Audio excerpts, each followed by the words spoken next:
Justification is the act of God by which He declares us to be just or righteous or perfect, because by faith alone we have been united to Jesus Christ, who is perfect, who is just, who is righteous. So justification is a legal standing before God owing to a spiritual union with Jesus, which is owing to faith alone. You don't work yourself into or perform your way into this standing with God. He declares you to be perfect because of your union with Christ, and that happens by faith alone.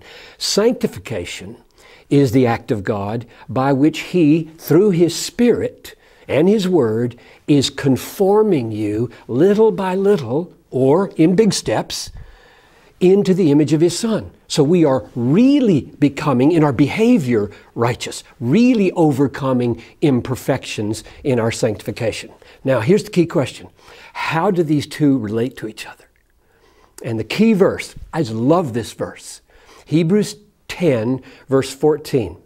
By a single offering, Christ has perfected for all time those who are being sanctified. Now, think of what that says. Who has been perfected for all time? Has been, it's done, has been perfected for all time? Those who are being perfected, being sanctified, being made holy. He has made you perfectly holy. Who are you? The ones who are becoming holy. Which means that the evidence that you stand holy or perfect or just before God is that you are, by faith, becoming holy. It sounds kind of paradoxical, I know, but it's the key to the Christian life. Or another way to say it would be this: the power by which you daily strive to overcome the imperfections in your life is the confidence that you're already perfect.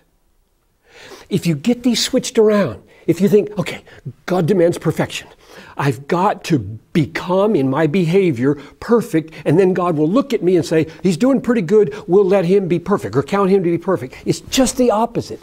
Because of Christ, we believe in Him and what He did on the cross and His perfect life. We believe in Him, and by that faith, God unites us to Christ. His perfection is counted as ours, so we have now been perfected in Christ.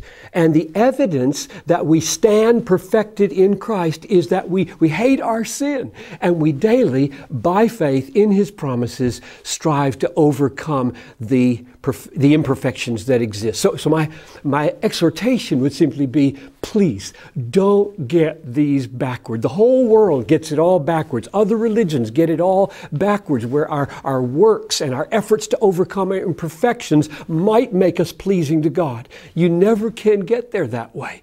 God reckons us as acceptable, makes us His children, counts us as righteous, and because of that righteousness, we then spend a lifetime becoming what we already are.